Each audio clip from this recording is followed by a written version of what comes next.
கோலிவுட் சம்பவ நேயர்களுக்கு வணக்கம். காலம் ஒரு மனுஷனை பிரிக்கலாம். ஆனால் அவங்க விட்டு சென்ற கலையை மட்டும் என்றைக்குமே யாராலையும் பிரிக்க முடியாதுங்க. கிட்டத்தட்ட அரை நூற்றாண்டு காலம் தன்னுடைய குரலால், காந்த குரலாலும், இனிமையான குரலாலும் மக்களுடைய மனசில் நீங்கா இடம் பிடிச்சவங்க தான் நம்ம மறைந்த ஜானகி அம்மா. அவங்களுடைய மறைவுன்றது என்றைக்குமே மறைவே கிடையாதுங்க.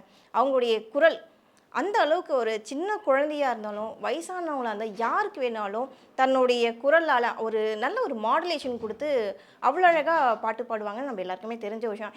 கிட்டத்தட்ட வந்து பார்த்திங்கன்னா, ஒரு 60 ஆண்டு காலங்கள் அவங்க வந்து பாட்டு எல்லா மொழியிலையும், அதாவது கிட்டத்தட்ட 17 மொழிகளில் அவங்க பாடியிருக்காங்க. 48,000 பாடல்கள் பாடியிருக்காங்க. கிட்டத்தட்ட 38 உயர் விருதுகள் வாங்கியிருக்காங்க. இன்னும் சொல்லப்போனால் நம்ம இளையராஜா, இசைஞானி இளையராஜா அவங்களுடைய மியூசிக்கில் மட்டுமே அவரே சொல்லியிருக்காரு, நான் இந்த இசை பயணத்தில் 50 ஆண்டு காலங்கள் இருக்குது, இதில் என்னுடைய இசையில் மட்டுமே நிறைய பாடல்கள் ஜானகி தான் பாடியிருக்காங்கன்னு ரொம்ப பெருமையாக பேசியிருக்காரு. அதுவும் வந்துட்டு இசைஞானி இளையராஜா இசையில் பாடின பாடல்லே வந்துட்டு அவங்க தேசிய அளவில் விருதுகள்லாம் வாங்கியிருக்காங்க. ஒரு 2-3 எக்ஸாம்பிள், 2-3 அவங்கள பற்றி பேசணுன்னா நிறைய எக்ஸாம்பிள் சொல்லிக்கிட்டே இருக்கலாம். செந்தூர பூவே பாட்டு இருக்கு இல்லையா, அதாவது 16 வயதுல செந்தூர பூவே செந்தூர பூ செந்தூர பூவே செந்தூர பூவே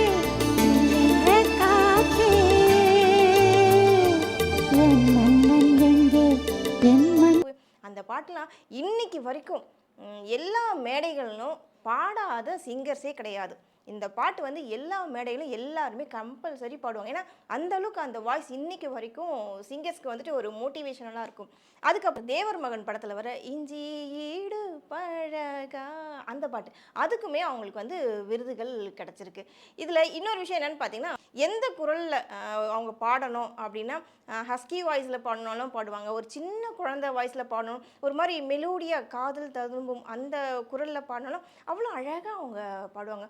மெலோடி சாங்ஸாக இருக்கட்டும், வேறு மாதிரி சாங் எதுவாக இருந்தாலுமே வந்துட்டு அவங்க குரலுக்குன்னு ஒரு தனி ரசிகர்களே இருக்குது. மௌன ராகம் படத்தில் கூட நீங்கள் கேட்கலாம், சின்ன சின்ன வண்ண கோயில் அந்த சாங் இப்போ வரைக்குமே கேட்கும்போது அவ்வளோ இனிமையாக இருக்கும் காதுக்கு. வந்துட்டு ஆக்சுவலாக பார்த்திங்கன்னா, நம்மளுடைய ஒர்க்லாம் முடிச்சுட்டு ஒரு மாதிரி டென்ஷனாக இருப்போம், நைட் நேரத்தில் வந்துட்டு ஒரு மாதிரி ரொம்ப ஸ்ட்ரெஸ்ஃபுல்லாக இருக்கும்.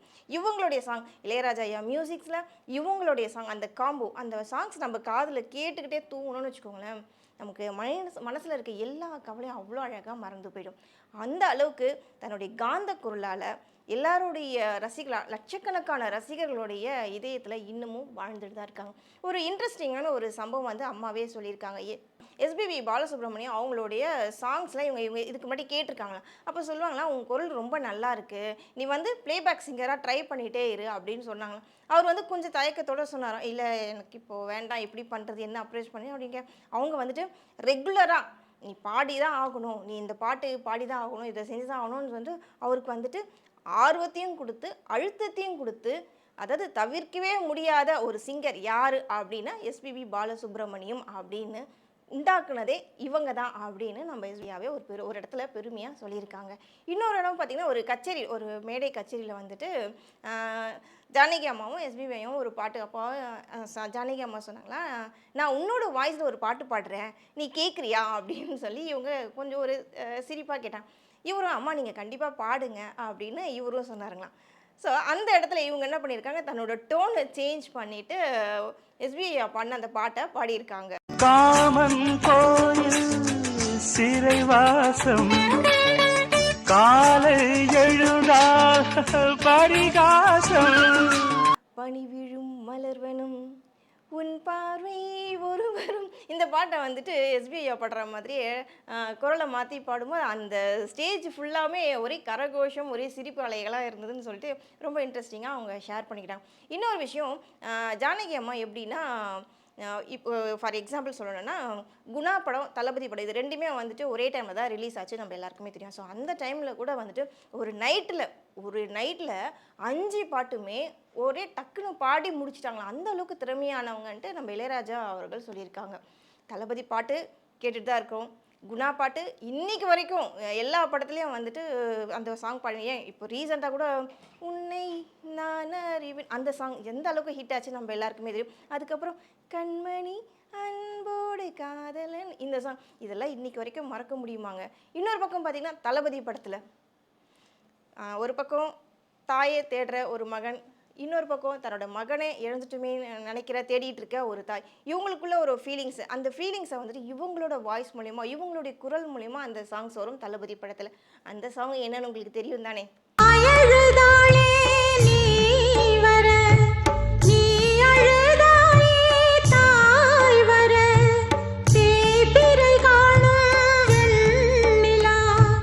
ஒரு பாட்டு பாடுறாங்க அப்படின்னு ரெக்கார்டிங் தேட்டரில் வந்துட்டு அந்த வேர்ட்ஸ்லாம் ரொம்ப கவனிப்பாங்களா, என்ன மாதிரி வேர்ட்ஸ் இருக்குது, கொஞ்சம் வேறு மாதிரி அதாவது வேறு மாதிரி வேர்ட்ஸ் இருக்குது அப்படின்னா ஒரு முகம் சுழிக்கிற மாதிரி வார்த்தைகள் இருந்தால் உடனே இசையமைப்பாளர்கிட்ட சொல்லி இந்த வேர்ட்ஸை கட் பண்ணுங்க அப்படின்னு சொல்லி அதிகாரமாக கேட்கக்கூடிய ஒரு பவரில் இருந்திருக்காங்க ஜானகி அம்மா. கலைத்துறையை சார்ந்தவர்களை வந்துட்டு கௌரவிக்கணுன்றதுக்காக பத்மபூஷன் விருதை வந்துட்டு ரொம்ப காலதாமதமாக கொடுத்துருக்காங்கன்றதுக்காக அந்த விருதே எனக்கு வேண்டாம் அப்படின்னு அதை எதிர்த்தவங்க, தைரியமாக எதிர்த்தவங்க நம்ம ஜானகி அம்மா. அவதாரம் படத்தில் ஒரு சாங் வரும்ல, தென்றல் வந்து தீண்டும் போது என்ன வண்ணமோ, இந்த சாங் வந்து பார்த்திங்கன்னா ஒரே டேக்கில் இமீடியட்டாக பாடி முடித்தாங்களா இந்த சாங்ஸை. அதாவது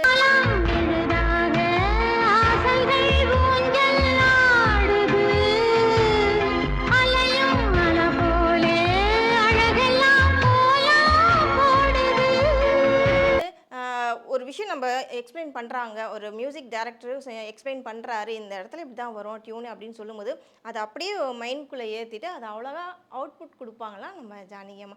ஸோ அவங்கள பற்றி நம்ம பெருமையாக சொல்லணும்னா சொல்லிக்கிட்டே இருக்கலாங்க. அந்த அளவுக்கு அவங்க குரல் இன்னைக்கு வரைக்கும் அவங்கள ஈடு செய்கிற மாதிரி யாருமே இல்லைன்னு தான் சொல்ல முடியும். கிட்டத்தட்ட நான் சொன்னேன் இல்லையா ஆரம்பத்திலே, அரை நூற்றாண்டு காலம் பாடிய ஒரு சிறந்த பாடகி நம்ம ஜானகி அம்மா அப்படின்னு சொல்லிட்டு இருந்தேன். 2016 அப்புறம் அவங்க கொஞ்சமாக என்ன பண்ணியிருக்காங்க, பாடுறத குறைச்சிருக்காங்க. இது ஏன்னா அடுத்த தலைமுறைக்கு நம்ம வந்துட்டு வழி கொடுப்போம், நாமளே பாடிட்டு இருந்தா எப்படி, அடுத்த தலைமுறையும் வரட்டும் அப்படிங்கிற மாதிரி கொஞ்சமாக பாடுறத நிப்பாட்டிக்கிட்டாங்களாம். இவங்க வந்துட்டு இசை ஏஆர் ரகுமான் அவங்களுடைய மியூசிக்லையும் பாடியிருக்காங்க, அனிருத் அவங்களுடைய மியூசிக்லையும் பாடியிருக்காங்க.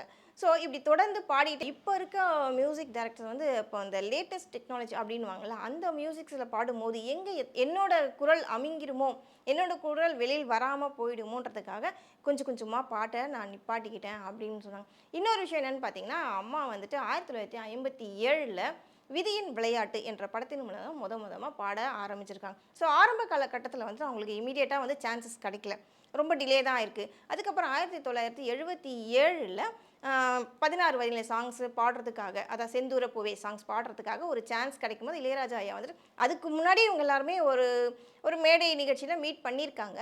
அப்போ இவங்க பாடும்போது இளையராஜா ஐயா வந்துட்டு அவங்கள லிசன் பண்ணியிருக்காரு. அவங்களோட வாய்ஸ்குள்ளே என்னமோ இருக்குது, அவங்க ரொம்ப அழகாக பாடுறாங்க, அவங்க அதாவது அந்த உச்சரிப்பு வந்து ரொம்ப அழகாக இருக்காங்க, இந்த வெளிப்படுத்துகிற விதம் வந்து ரொம்ப அழகாக இருக்குது அப்படின்ட்டு அவங்கள லிசன் பண்ணிக்கிட்டே இருக்கார். அதுக்கப்புறமா தான் தன்னோட படத்தில் தொடர்ந்து அவங்களுக்கு நிறைய சான்சஸ் கொடுத்துருக்காரு. அதுவும் பார்த்திங்கன்னா நம்ம இசைஞானி இளையராஜா ஒரு பக்கம், எஸ்பிபி சார் இன்னொரு பக்கம், நம்ம ஜானகி.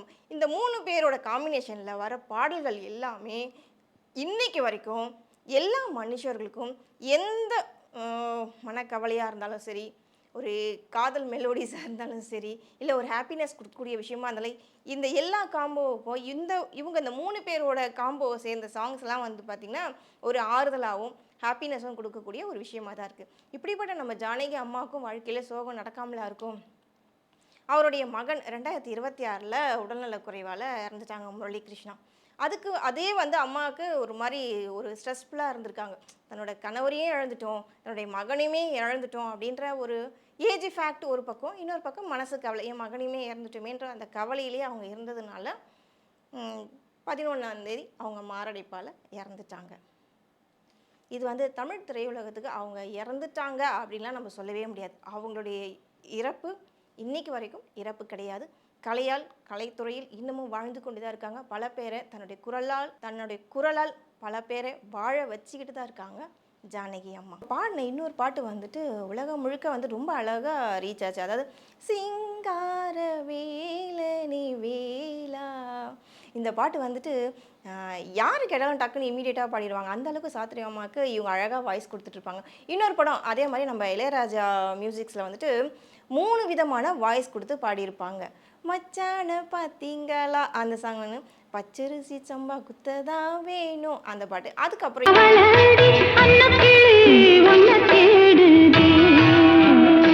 அன்னக்கிளி உன்னை தேடுதே, இந்த இந்த பாட்டு இந்த 3மே வந்துட்டு 3 விதமான மாடுலேஷனில் நம்ம ஜானகி அம்மா பாடியிருப்பாங்க. அன்னக்கிளி என்ற படத்தில் நம்ம இளையராஜா ஐயா மியூசிக்ஸில் பாடியிருப்பாங்க. தென்னிந்தியாவின் நைட்டிங் கேர்ள் என அன்போடு அழைக்கப்பட்டவங்க தான் நம்ம ஜானகி அம்மா.